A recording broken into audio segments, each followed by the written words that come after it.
deuxième engagement, deuxième source d'engagement, c'était Jonas. Jonas, lui, il était très conscient de lui-même, très conscient de ses capacités, parce qu'il savait bien qu'il était prophète. Et lui, il connaissait très bien Dieu. Et donc Dieu lui donnait une mission, et sachant où allait aboutir cette mission, qui était contraire à la volonté de Jonas, Jonas ne voulait pas s'engager non plus. Et donc, Jonas voulait fuir loin de Dieu. Amen. D'un côté, un homme qui regardait sur ses capacités et qui n'avait pas confiance en lui ne voulait pas s'engager. D'un autre côté, un homme qui connaissait très bien ses capacités et qui connaissait très bien Dieu ne voulait pas s'engager. Et surtout, ne voulait pas sortir de son confort. Ce qui ressemble à beaucoup d'entre nous. Chacun d'entre nous peut s'identifier à un de ces deux personnages. Amen. Et puis, il y avait une troisième personne, et ça c'était le bon engagement, et ça c'était Ruth. Et Ruth qui s'était engagée à suivre sa belle-mère malgré tout ce que ça allait lui coûter, tout ce qu'elle pouvait perdre. C'est là où on peut se dire, si chacun réfléchit, est-ce que je m'engagerai moi pour ma belle-mère? On commence à réfléchir à sa belle-mère, ici et là. Chacun sait bien quoi. Bon, il y en a qui aiment bien leur belle-mère, on doit aimer sa belle-mère. Mais, ce que je veux dire, c'est s'engager pour un homme. Amen. Et en s'engageant pour un homme, elle dit, pour une femme ici, elle est en train de dire, partout où tu iras, j'irai. Partout où tu iras, je serai. Et ton Dieu sera mon Dieu. Ce qui veut dire qu'en servant, en allant, en s'engageant pour sa belle-mère, en suivant sa belle-mère, elle voulait suivre Dieu. Elle savait qu'elle suivait Dieu. Amen. Et puis, le deuxième message du dimanche passé, c'était qu'on devait prendre de bons transports, en fait. On avait vu dans la Bible qu'il y avait 3 moyens de transport. Le premier moyen de transport, c'était le poisson. C'est là où atterrit Jonas. Parce que Jonas voulait fuir Dieu. Et donc, Jonas était en train d'écouter sa chair. Et lorsqu'on écoute sa chair, ben, ça aboutit à la mort, ça aboutit à rien. Amen. Et le transport qu'on est en train de prendre nous apporte à rien. Au néant, à la mort, au vide, à la puanteur. Amen. Puis il y avait un deuxième moyen de transport, c'était le diable. Le diable on a vu qu'il avait transporté Jésus-Christ et qui avait commencé à vouloir le tenter. Amen. Et donc il y a aussi ce moyen de transport-là où le diable vient pour nous prendre, pour nous tenter, pour nous séduire, pour nous éloigner de Dieu. Et on a vu que ce que Jésus a fait, c'est que le diable lui a parlé, Jésus-Christ a répondu et il a dégagé le diable. Amen. Donc, premier moyen de transport, on doit refuser de suivre la chair. Le deuxième moyen de transport, on doit refuser de suivre le diable.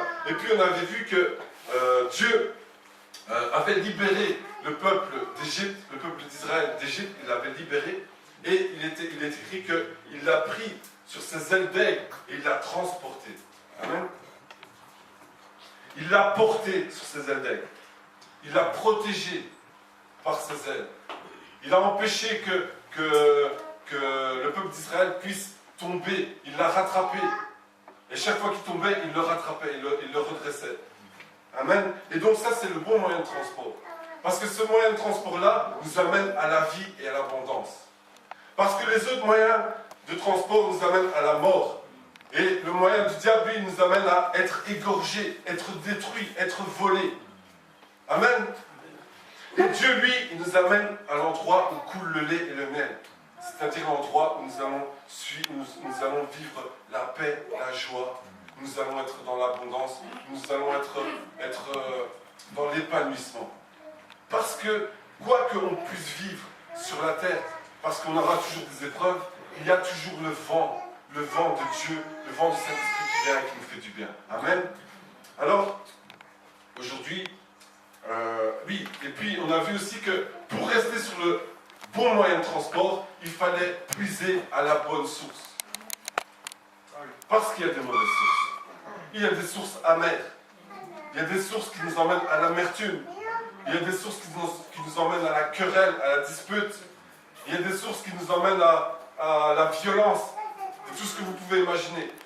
il y a de ces sources-là qui nous souillent et qui nous, on a l'impression que ça va nous faire du bien, mais au final, ça nous détruit. Et ça nous emmène loin de Dieu. Amen. Donc, à chaque fois qu'on va à la bonne source, on reste sur le bon transport. Quand on va à la mauvaise source, on va sur le mauvais transport. Amen.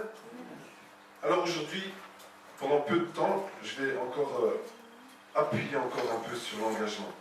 L'engagement, qu'est-ce que c'est? L'engagement, on a vu, au dictionnaire, c'est quoi? C'est s'engager à servir quelqu'un. Et servir, ça veut dire quoi? Ça veut dire être utile à quelqu'un. Amen. Et si on analyse les textes du Nouveau Testament qui sont en grec, le mot foi, il vient du mot pistis. Et le mot pistis, ça veut dire lien, engagement. Amen. Ça veut dire que lorsqu'on décide d'avoir la foi, c'est un engagement qu'on prend avec Dieu. Amen. Lorsque Dieu vient déposer la foi en nous et qu'on dit oui, je crois en Dieu, je lui donne ma vie, je l'accepte, j'accepte Jésus-Christ comme Seigneur, comme Sauveur, c'est un engagement qu'on prend avec lui afin qu'il vienne pour nous sauver et qu'ensuite on le suit. Amen. C'est un engagement.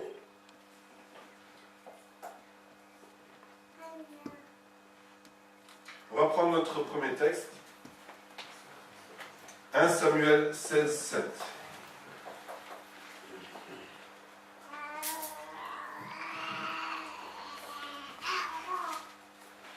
1 Samuel 16, 7.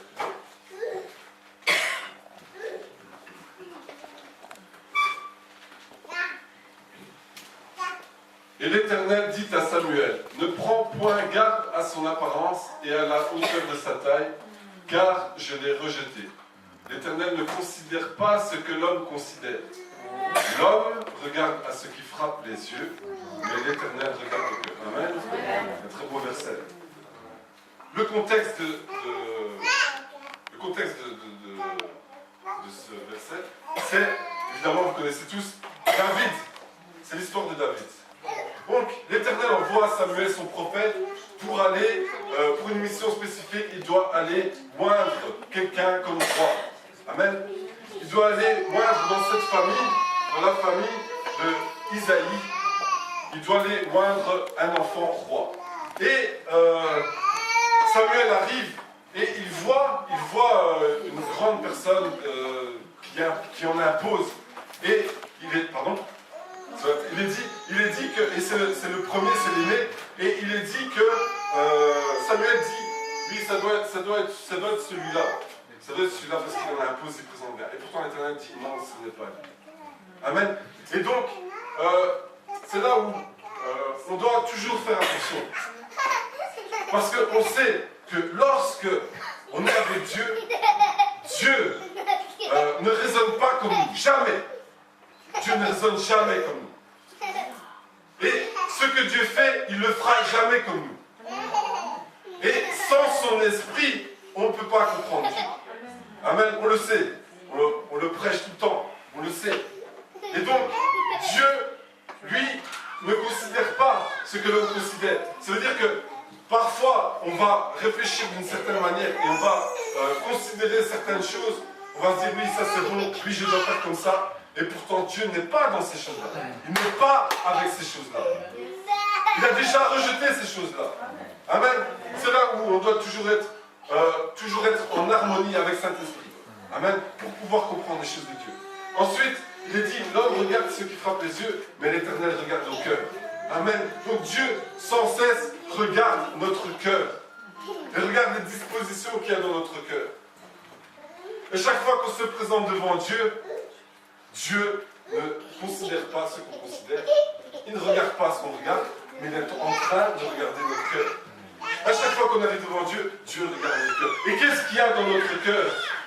Amen. Aujourd'hui, qu'est-ce qu'il y a dans notre cœur? Puisqu'on dit que c'est là que viennent les sources de la vie. Puisqu'on dit que c'est de l'abondance du cœur que la bouche parle. C'est là où quand vous parlez avec des gens, vous voyez ce qu'ils ont dans le cœur. Amen. Ils sont toujours en train de se plaindre. il y a un mal-être dans le cœur. Ils sont toujours en train de parler de sexe, il y a le sexe dans le cœur. Ils sont toujours en train de parler de, je sais pas, de voiture, c'est la voiture dans le cœur. Ils sont toujours en train de parler de business, c'est le business dans le cœur. Amen. Et c'est là où Dieu, lui, il voit, parce qu'il y a des gens qui cachent aussi. Il y a des gens qui sont pudiques, qui n'aiment pas commencer, mais ce qu'il y a dans le cœur, c'est pas beau à regarder. Amen. Et Dieu est toujours en train de regarder ce qu'il y a dans le cœur. Et on ne peut pas venir, vous pouvez vous présenter devant un homme, devant votre église, vous pouvez vous présenter et en imposer, comme le frère aîné, vous pouvez en imposer. On peut même dire, oh celui-là il prie bien, oh celui-là il chante bien, oh il a l'onction. Mais Dieu, lui, il regarde ce qu'il a dans le cœur. Amen. C'est là où on doit toujours se régler avec Dieu. On doit toujours se régler avec Dieu. Il faut que j'avance parce que je n'ai pas beaucoup. Prenons maintenant 1 Samuel 16, 13.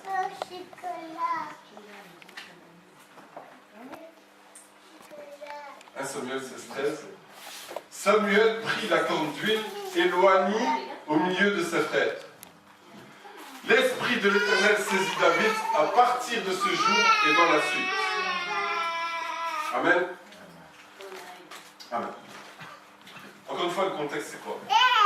C'est que Samuel arrive dans la famille d'Isaïe. Et vous voyez que Isaïe va présenter tous les fils. Ils sont combien? Combien ils sont? 7. Donc il y en a 7 qui passent devant. Et l'Éternel dit, non c'est pas lui, non c'est pas lui, non c'est pas lui, c'est pas lui. Alors Samuel dit, est-ce qu'il n'y en a pas encore un? Et puis Isaïe dit, oui, il y en a un petit là-bas, mais celui-là... Alors c'est encore une fois un texte riche de sens. Pourquoi? Parce que David était en train de travailler, il était en train de paître le troupeau. Et David ne savait aucunement ce qui allait tomber sur lui. Et pourtant, il y a des choses qui allaient tomber sur lui. Amen. Et David, ici, sans savoir, il y a un enjeu qui est en train de se passer. Et il ne sait rien, absolument rien. Pourquoi? Parce qu'il n'est pas encore habitué aux choses de Dieu. Et il ne comprend rien aux choses de Dieu. Amen. Et donc, il y a un enjeu terrible qui est en train de se passer. Il est au courant de rien, en train de perdre des brebis. Et puis, il est appelé. Et on voit qu'il y a une opposition. Parce que son père n'a pas pris la peine d'appeler David pour le présenter et lui donner sa chance aussi. Amen. Et c'est là où, dans l'engagement, vous aurez toujours affaire à deux personnes, si je peux m'exprimer ainsi. Ou à deux choses. Vous aurez affaire à l'œuvre de Dieu et vous aurez affaire à l'œuvre humaine. Amen.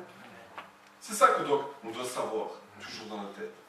D'une part, il y a l'œuvre de Dieu, et d'une part, il y a l'œuvre humaine. Tantôt, il y a l'être humain qui marche en faveur de Dieu, qui marche pour servir Dieu, et vous avez Samuel qui marche pour servir Dieu, pour être utile à Dieu.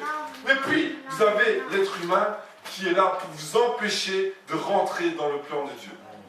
Et vous avez Isaïe qui veut empêcher que son fils David, pour je ne sais quelle considération, pour je ne sais quelle... parce que lui savait certainement ce qu'il y avait dans le cœur de David. Amen. Et donc, David, il ne valait pas la peine. Pas la peine qu'il vienne se présenter, c'était sûrement Eliab, les autres, mais pas David. Quand Dieu veut vous engager, vous aurez affaire à l'œuvre de Dieu et vous aurez affaire à l'œuvre humaine. Et donc, David vient parce que l'Éternel poursuit son œuvre malgré l'œuvre humaine.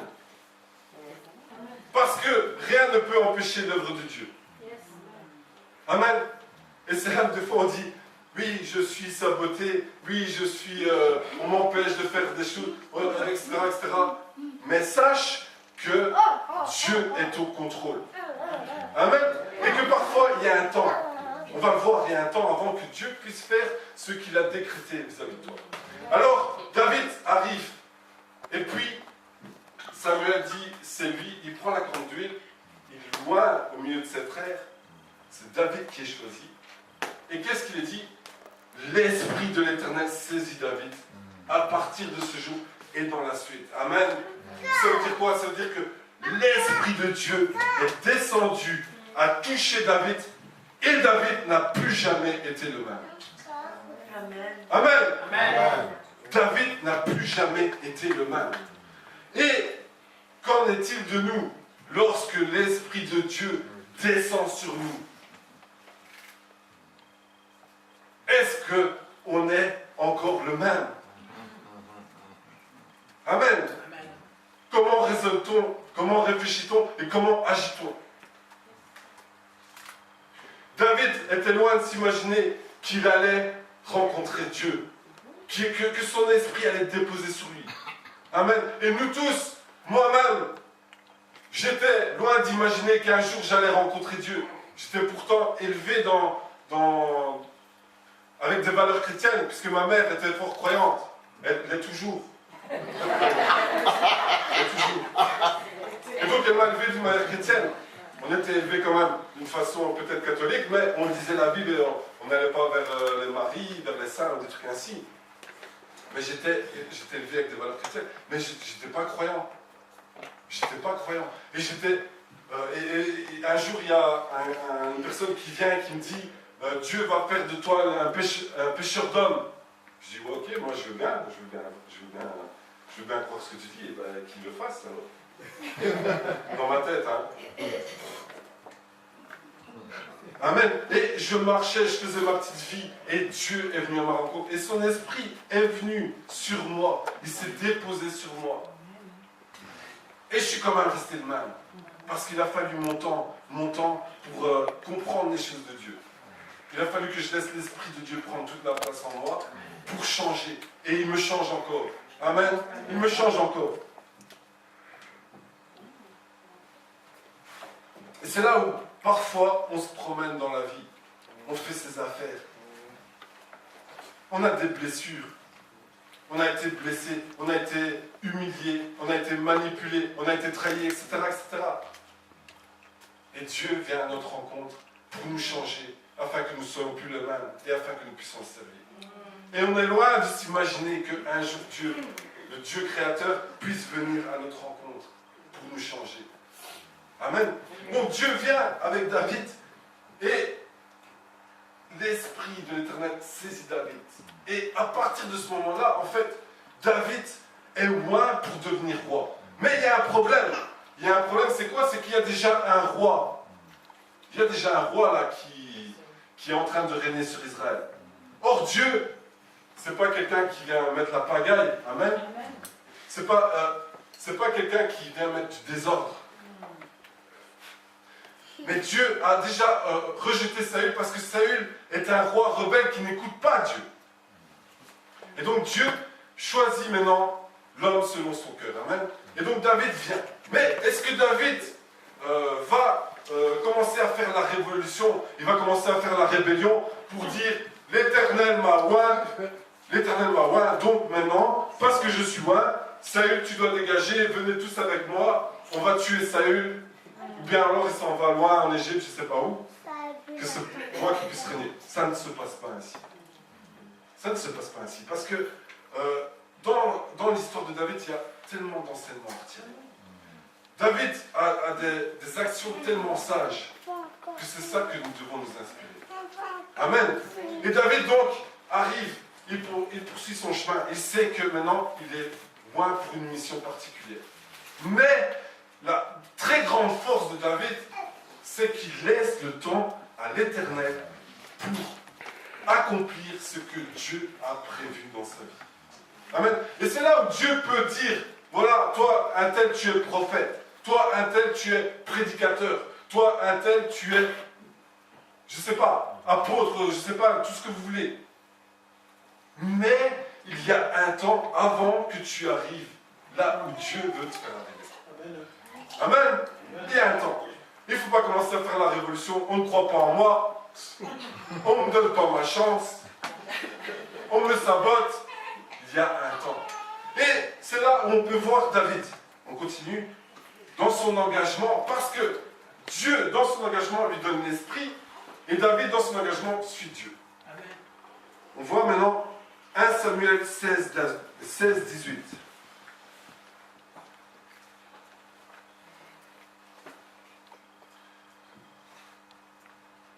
Voilà. L'un des serviteurs prit la parole et dit, « Voici, j'ai vu un fils d'Isaïe, Bethléemite, qui sait jouer. C'est aussi un homme fort et vaillant, un guerrier, parlant bien et d'une belle figure, et l'Éternel est avec lui. » Amen. Voilà. C'est là où on voit que l'Esprit de Dieu a saisi David et qu'il n'a plus jamais été le même. Parce que David maintenant est occupé à avoir une bonne réputation. Amen. Et c'est là où toujours nous les chrétiens on a un problème parce que est-ce qu'on a une bonne réputation ou une mauvaise réputation? Parfois on a des mauvaises réputations mais c'est malgré nous. Parce que les gens nous salissent. Parce qu'ils ne comprennent pas ce qu'on veut faire. Ils nous salissent. C'est des mensonges. C'est pas de notre faute. Mais parfois les gens ils ont raison. Parce qu'on agit pire. Parfois pire que les gens qui ne connaissent pas Dieu. Et là on a un problème. Amen. Mais David lui il avait une bonne réputation. Et on voit que David, il sait qu'il doit devenir roi, mais il a plusieurs atouts à son arc. Il fait plusieurs choses. Il dit qu'il sait jouer, c'est un homme fort et vaillant, c'est un guerrier. Amen. Et c'est là où Dieu peut t'exercer dans plein de domaines de la vie avant d'arriver là où il a choisi que tu puisses arriver. Parce que Dieu est sans cesse en formation. Il est sans cesse en train de nous former pour nous tailler, pour nous rendre meilleurs, pour faire en sorte que lorsqu'on va arriver là où on doit arriver, on soit utile à toute bonne œuvre. Utile, pourquoi? Parce que si on fait notre propre volonté comme Jonas, on est inutile parce qu'on veut faire des œuvres contraires à celles de Dieu. Donc on est inutile. Utile, pourquoi? Parce que Dieu a un plan, il veut nous utiliser par ce plan, et on doit se laisser guider par lui. Comme Samuel se laisse guider, il doit faire ce que Dieu lui demande, point final. Amen. Et donc, il est fort et vaillant, il est guerrier, donc il fait un peu tout. Et nous c'est la même chose, nous les chrétiens. Avant d'arriver là où on est, Dieu va peut-être, ou va certainement nous demander de faire un peu tout, parce qu'il va nous former dans un peu tout. Amen. Ce qui ne veut pas dire que si pour un temps tu vas dans l'intercession, que c'est spécialement ton ministère. Mais tu dois y passer parce qu'il veut te former à un moment donné. Tu vas passer dans la louange comme David. C'est peut-être pas ton ministère, mais il te forme aussi. Amen. Pour un temps, avant d'arriver là où tu veux. Là où Dieu a décrété que tu es. On continue. 1 Samuel 17, 40.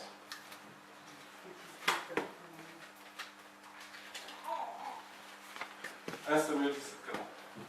Il prit en main son bâton, choisit dans le torrent 5 pierres polies, et les mit dans sa gibecière de berger et dans sa poche, puis sa fronde à la main, il s'avança contre Goliath, le Philistin. Amen. Donc, David arrive maintenant dans un combat. Amen. Et, encore une fois, c'est là où Dieu, l'Esprit de Dieu est descendu sur David. Et à partir de ce moment-là, David n'était plus le même. Parce qu'il devait être chargé d'une mission. Et dans cette mission, voilà qu'il rencontre un Philistin qui insulte l'Éternel des armées. Et c'est David qui doit venir pour combattre, malgré l'opposition de son frère. Malgré tous les doutes qu'on a sur lui. Mais comme il est saisi de l'Esprit de Dieu, il y va. Et c'est là où, nous les chrétiens, Dieu, lorsqu'il est venu sur nous et qu'il dépose son esprit sur nous, il a des missions bien spécifiques pour nous. Amen. Lorsqu'on s'engage avec Dieu, Dieu a des plans il a un plan précis, et dans ce plan précis, il y a des objectifs et des sous-objectifs. Où toi, seul, est apte et capable à remplir cette mission. Amen. Et c'est là où on a toujours un problème. Parce que le chrétien, il n'a pas ce qu'il veut. Il a un problème. Alors il se décourage. Il commence à rouspéter. Il commence à avoir de l'amertume. Il commence à je sais pas, faire plein de choses. Et puis, quand arrive le moment de la mission, bien spécifique qu'il doit remplir, il n'est même pas prêt. Il n'est pas prêt à remplir cette mission. Et quelqu'un vient trouver, et ce serait peut-être bien que toi tu fasses ça. Oh non, moi ça va pas ici, le monde. Oh, mais... Amen. Et on n'est pas prêt. On n'est pas prêt alors que Dieu avait décrété avant la fondation du monde que ce soit toi qui remplisses bien cette mission. Et c'est pas grave parce que tu le fais pas. C'était toi qui étais prévu pour ça. Tu le fais pas. On va juste perdre du temps et Dieu va envoyer quelqu'un d'autre à un moment donné. Mais cette mission, normalement, c'est toi et toi seul qui devais l'accomplir. Amen. On continue. 1 Samuel 18, 8, 9.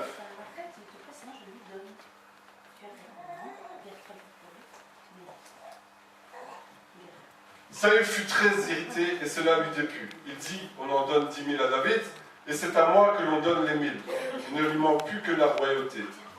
Et Saül regarda David d'un mauvais œil à partir de ce jour et dans la suite. Amen. Ici, David fait des exploits dans la guerre. Et Dieu, est un peu plus loin, il sera dit, Dieu accompagnait David dans tout ce qu'il faisait. Pourquoi? Parce que David avait une très très bonne mentalité. Malgré toutes les injustices et toute l'hostilité humaine qu'il pouvait subir, David restait dans une très bonne mentalité. En fait, il se disait toujours, Seigneur, moi je fais ce que toi tu me dis de faire en substance. Il disait ça. Amen. Et c'est pas qu'il était en train de dire, oui, on me fait du mal, etc. Moi je m'en vais, ou bien je vais décapiter Saül. Loin de là. Amen. Et il se peut que des fois, nous les chrétiens, on vient dans l'église et on est face à des autorités, où on est face à l'hostilité humaine comme ça, où on est incompris, où on a des incompréhensions. Et on s'arrête, et on ne fait plus rien. Amen. Et on tombe dans des mauvaises mentalités.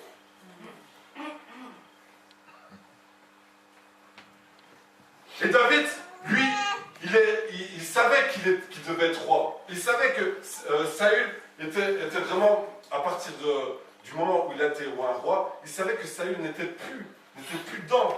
Il n'était plus dedans. Il faisait des mauvaises actions, etc., etc. Mais David ne s'est jamais rebellé contre Saül. Jamais.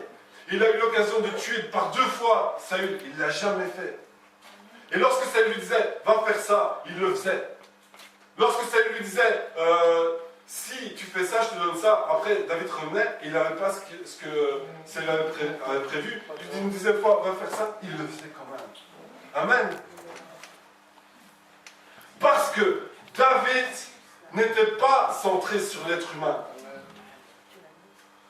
Parce que, comme je vous l'ai dit, il y a toujours 2 œuvres, l'œuvre humaine et l'œuvre de Dieu. Amen. Et c'est là où vous pouvez avoir un problème avec moi. Vous pouvez avoir un problème avec le pasteur Bernadette, vous pouvez avoir un problème avec le pasteur Fataki, parce que peut-être vous êtes en train de regarder maintenant l'œuvre humaine, puisqu'on est imparfait, et vous êtes plus centré sur Dieu.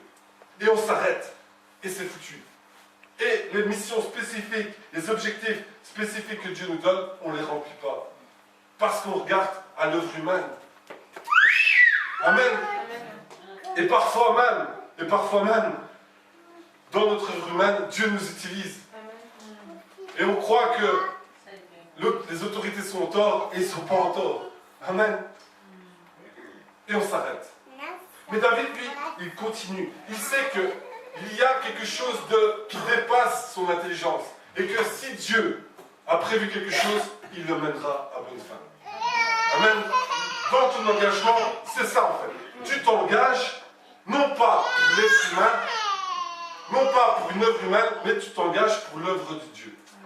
Malgré ça, il y a quand même l'œuvre humaine qui se passe. Mais ce n'est pas un problème, parce que c'est toujours Dieu qui a le dernier mot. Et si Dieu veut que tu passes par là, parce que Dieu pouvait attendre que Saül meure pour moi David, il ne l'a pas fait. Amen. Pourquoi? Parce que Dieu avait un plan bien précis pour David. D'accord? Et Dieu a un plan bien précis pour ta vie aussi. Pour ma vie. Amen. Et donc, David a été roi très très jeune, et puis il a marché, il a subi des choses, il est toujours resté avec une bonne mentalité, il ne s'est jamais rebellé, il ne s'est jamais... il est parti d'Israël, c'est tout simplement parce que le roi l'en a chassé, ou le poursuivait pour le tuer, donc il voulait protéger sa vie. Et puis quand le roi voulait, pour lui faire du mal, David, à un moment donné, peut le tuer, il ne le tue pas. Parce que David sait que Dieu a oint Saül et que c'est Dieu qui doit s'occuper de Saül. Amen. Pas David. Amen. C'est là aussi que vous avez un problème avec moi. Vous devez vous dire, c'est Dieu qui s'occupe de Thierry. Pas vous qui s'occupe de moi. Amen. Est-ce que vous comprenez ce que je veux dire? Et Dieu va s'occuper bien de moi, et vraiment bien de moi. Parce que si tu vas me tabasser, il me tabasse. Entre guillemets. Amen. Oui ou non? Et donc, toujours, dans notre engagement, nous devons savoir que nous avons affaire avec Dieu. Amen. C'est pour ça que l'engagement, en fait, lorsque l'Esprit de Dieu vient sur toi, tu as l'Esprit en toi et à jamais. Amen. L'Esprit est sur toi et à jamais. Parce que tu as accepté le Seigneur Jésus-Christ dans ta vie. Et donc, tu ne dois plus jamais te mal. Et dans ton engagement, on doit le voir. Amen. Parce qu'un engagement, quand tu t'engages, tu dois toujours être en mouvement. Tu ne peux pas faire du stand-by et du rester sur place. Je vois que quelqu'un est engagé. Moi, en tant que chef d'entreprise, je vois que mon ouvrier est engagé quand il travaille pour moi. Et quand je suis sur chantier et que je travaille avec mon ouvrier, je regarde tout ce qu'il fait et je vois s'il est bien engagé pour moi. Ou s'il n'est pas en train de saboter mon entreprise, ou s'il n'est pas en train de faire... de prendre son temps, etc., etc. Et je le vois par rapport à sa mentalité, par rapport à sa manière de travailler, je vois qu'il est en mouvement et qu'il travaille pour le bien de l'entreprise, qu'il est utile à l'entreprise. Amen. Ton engagement doit se voir de l'extérieur. Et ton intérieur doit déborder à l'extérieur. Amen. Ça veut dire qu'on va voir si tu es engagé pour Dieu, suivant ce que tu fais pour Dieu. Et donc ne laisse personne venir souiller ton engagement. Lorsque je viens dire, les 2 dimanches passés, va près du pasteur pour lui dire, voilà, je veux servir. Ça veut dire quoi? Ça veut dire que tu te mets au service de l'Église. Amen. Tu te mets au service de l'Église et derrière ça, tu te mets au service de Dieu. Ou alors tu te mets au service de Dieu et parce que tu es au service de Dieu, tu te mets au service de l'Église. C'est pas que tu deviens l'esclave d'un homme. Amen. C'est pas ça que ça veut dire. Mais ça veut dire que tu sais que lorsque tu t'es converti, tu es entré parce que nous avons été baptisés d'un seul esprit. Dans un seul corps, nous formons tous un seul corps. Nous sommes entrés dans l'église invisible. Amen. Et cette église invisible se matérialise par l'église visible ici. Quand tu sers l'église invisible, ben, automatiquement tu sers ton église qui est visible, qui est matérialisée. Est-ce que je me fais comprendre? Donc, si tu dis, à chaque fois qu'il y a un programme dans l'église, et tu n'entres pas dans le programme, où tu vas avec des pieds de plomb, mais il y a un problème dans ton engagement. Quelle que soit l'excuse, quelle que soit, tu as même raison, il y a un problème dans ton engagement. On ne voit pas ton engagement, parce que tu n'es pas en mouvement. Amen. Parce que peut-être tu es en train de suivre tes intérêts, au lieu de suivre les intérêts de Dieu. Amen. Et il n'y a pas longtemps, je parlais avec un jeune, et il me disait, lui, lui et sa femme, ils avaient reçu des choses de Dieu. Et puis, ils devaient accomplir une certaine mission, et on leur a empêché de faire cette mission. Et ce qu'il me dit, c'est que, ok, je laisse passer pour une fois, mais si ça se passe une deuxième fois, moi je ne fais plus rien. C'est fini. Mais non, ils se trompent complètement. il se trompe complètement. Parce que c'est pour Dieu qu'on travaille. Amen. C'est pour Dieu qu'on travaille, c'est pour l'éternel armée, le roi des rois, le Seigneur des seigneurs. Ne laissons jamais les situations où l'être humain nous suit, où le diable nous suit. Amen. Est-ce que je me fais comprendre? Donc, dans ton engagement, on doit voir ton engagement. Ça doit se voir à l'extérieur. Tu viens et tu sers ton église parce que tu es engagé pour Dieu. Et que tu dis à Dieu, fais de moi ce que tu veux. Et si pour un temps, tu dois être portier, dans le sens d'accueillir les gens, alors que quelqu'un était venu et avait prophétisé, tu vas prêcher la parole, c'est pas un problème. Parce qu'un jour, tu vas prêcher la parole. Et tu vas peut-être déjà prêcher la parole quand tu es portier. Amen. Et si au début, je ne sais pas, on te demande de venir travailler pour un projet, alors que tu n'es même pas manuel, c'est pas un problème parce que ça va te servir aussi plus tard. Amen. On doit le voir dans ton engagement, on doit voir que tu es engagé, que tu es utile pour Dieu. Amen. Et quand tu te mets au service du pasteur, ça veut dire que tu te mets au service de la communauté. Et ça veut dire que, en substance, tu es au service de Dieu. Amen. Prenons mon dernier texte. Acte 2, 16. Acte 2, 1, 6.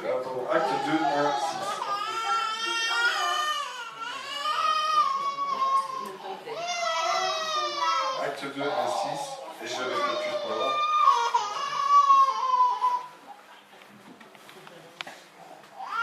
Au bruit qui eut lieu, la multitude. Donc 2, 1, 1.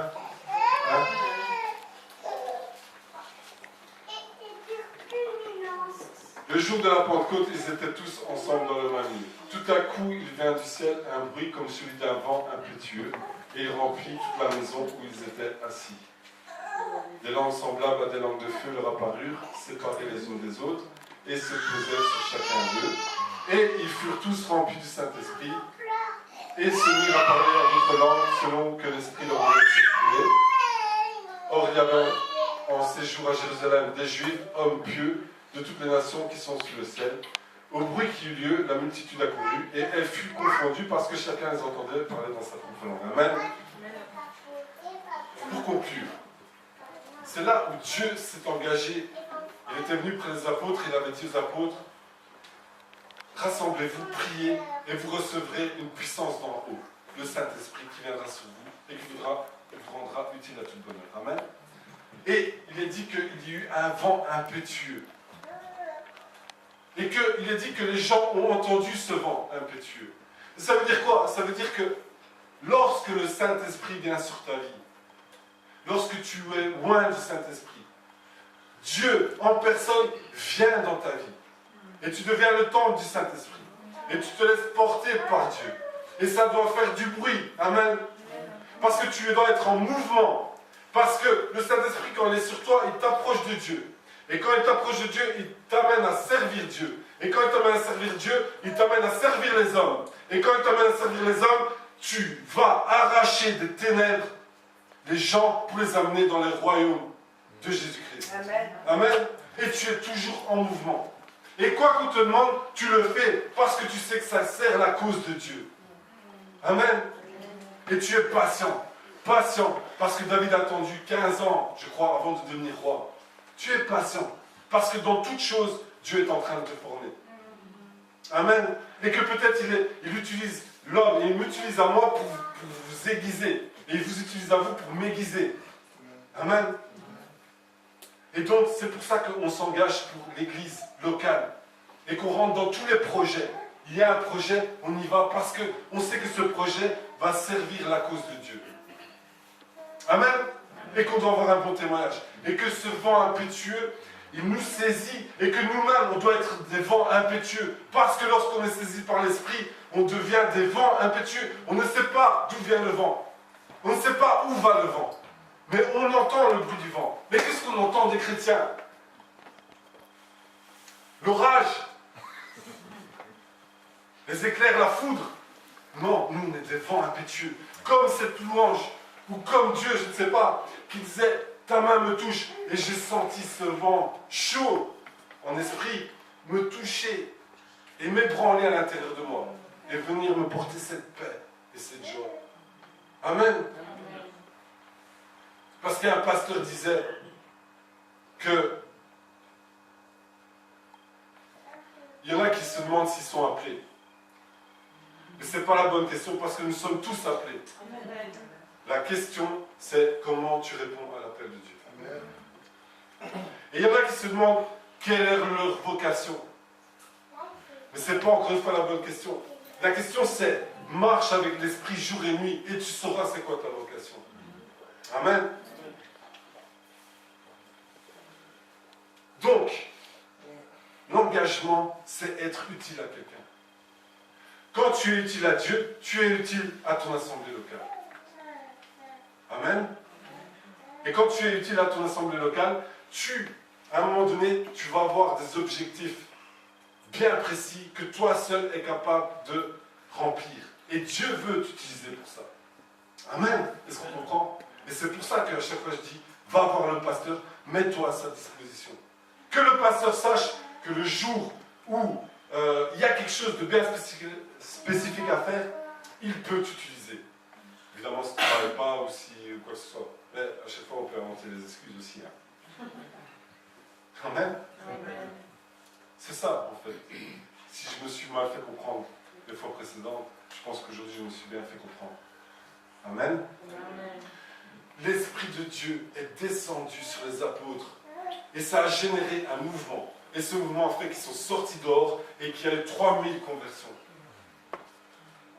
Et l'Esprit de Dieu dans ta vie doit générer un mouvement. Amen. Et il doit avoir des fruits. Amen. Pasteur.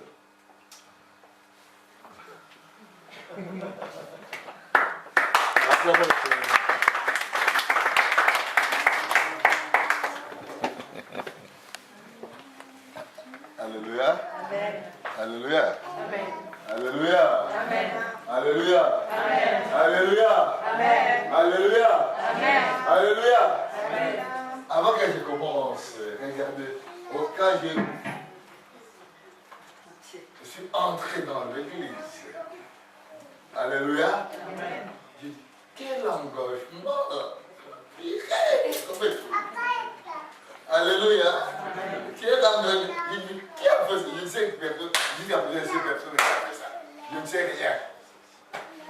Alléluia, alléluia, alléluia, alléluia, alléluia, alléluia. Vous savez que quand je regarde, oui, je suis là. Vous savez, à chacun de nous, Dieu a placé un ou plusieurs dons. Un ou plusieurs dons. Amen. Et c'est à nous maintenant de comprendre, est-ce que réellement je suis engagé? Le diacre Thierry, pendant 3 semaines, il nous a apporté la parole. Le Saint-Esprit nous a... Le diacre Thierry nous a parlé pendant 3 semaines pour l'engagement. Vous savez pourquoi j'ai insisté qu'il puisse... Il dit, vas-y, non, à l'engagement. Vous savez pourquoi? Aujourd'hui, c'est quel jour?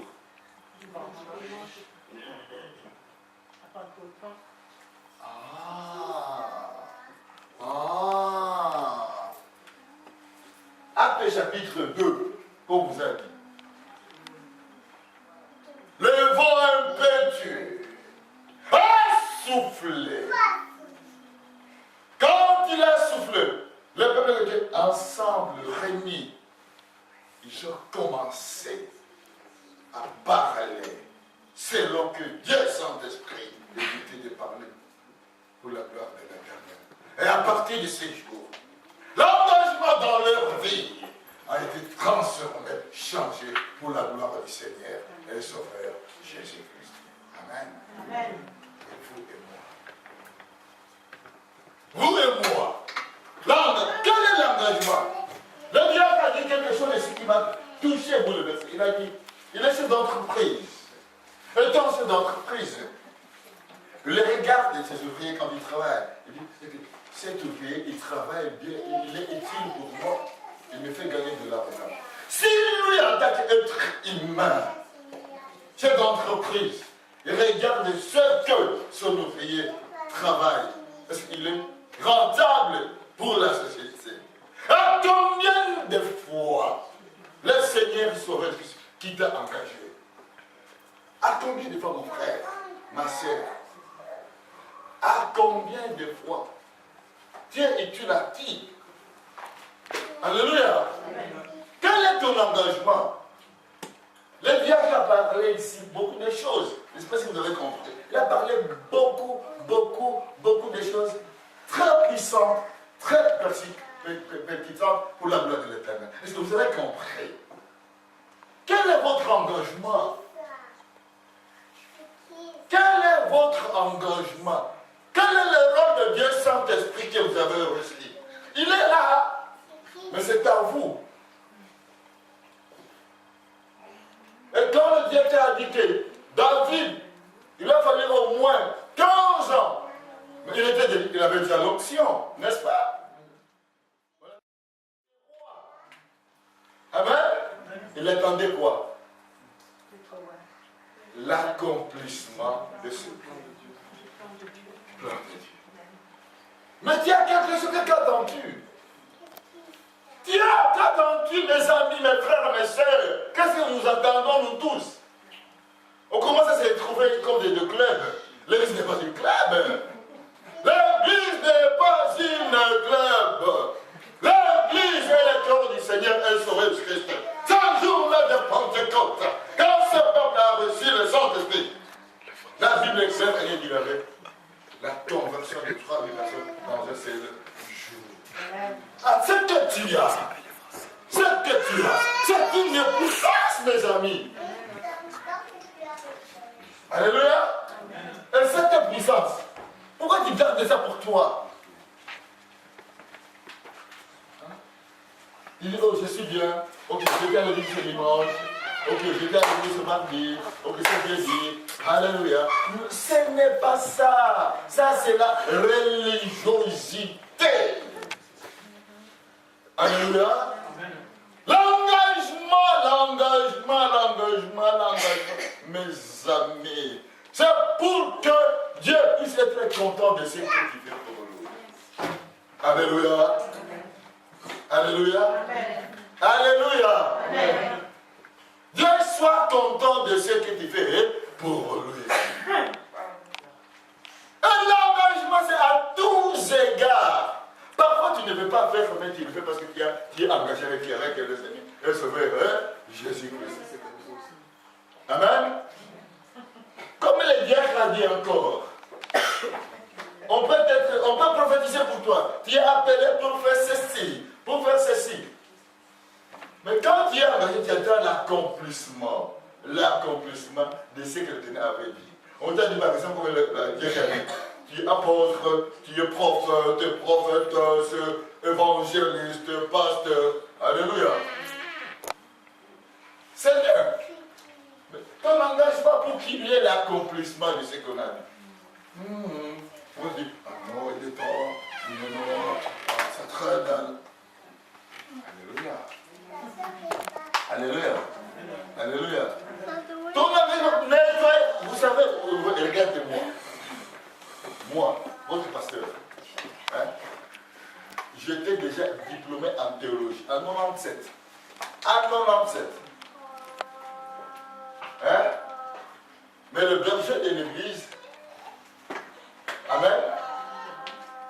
Et moi je me dis, tu sais, on va déménager, on va aller dans terre blanc. À l'époque, c'était encore le franc belge. Tu m'as donné 1000 francs belges.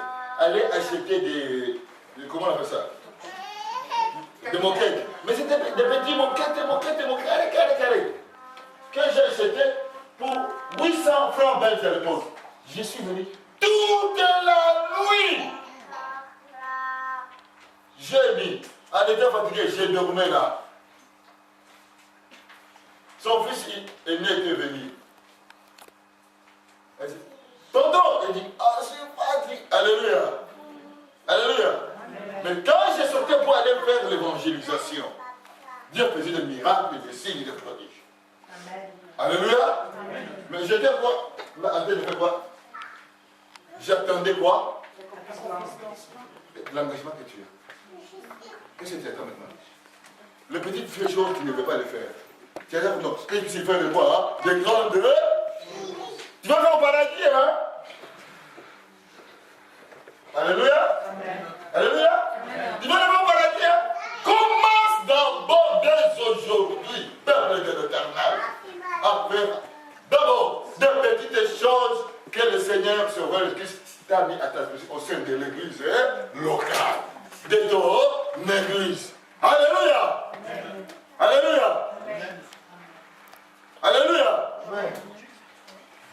Aujourd'hui, comme tu as dit, tu peux être en train de chanter. Tu es en train de chanter ici.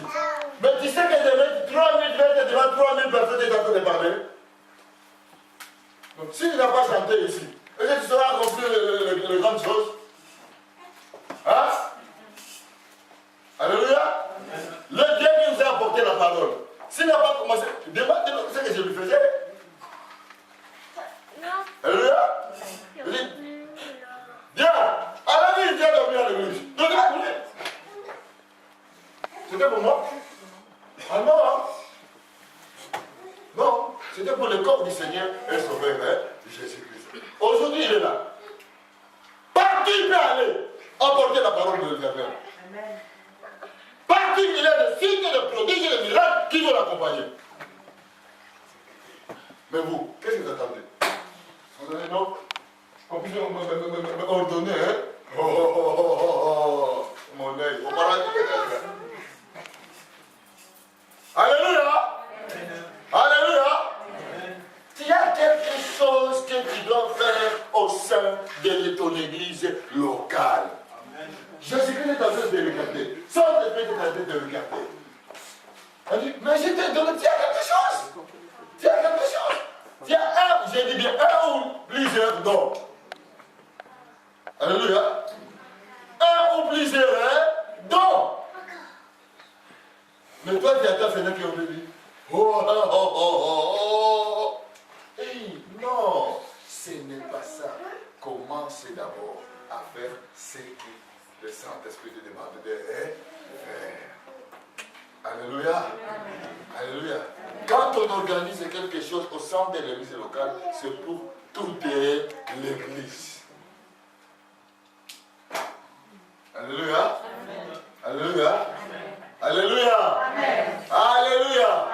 On va maintenant passer à la prière maintenant. Aujourd'hui, c'est la prière. Jusqu'à midi, la prière. Prière. Prière. Prière. Alléluia.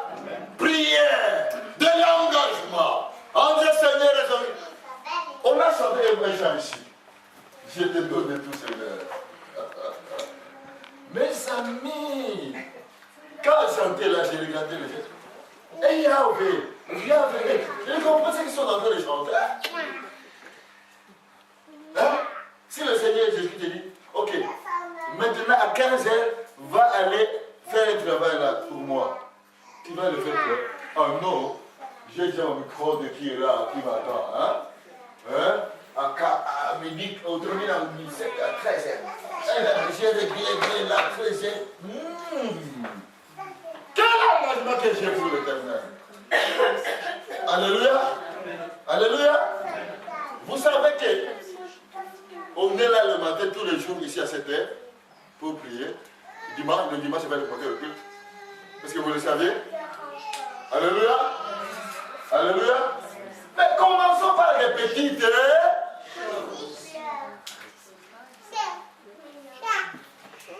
Acte chapitre 2, versets 1 à 14. Hein? Quand vous lisez, vous comprenez l'engagement, c'est que le Dieu qui nous a. Alléluia.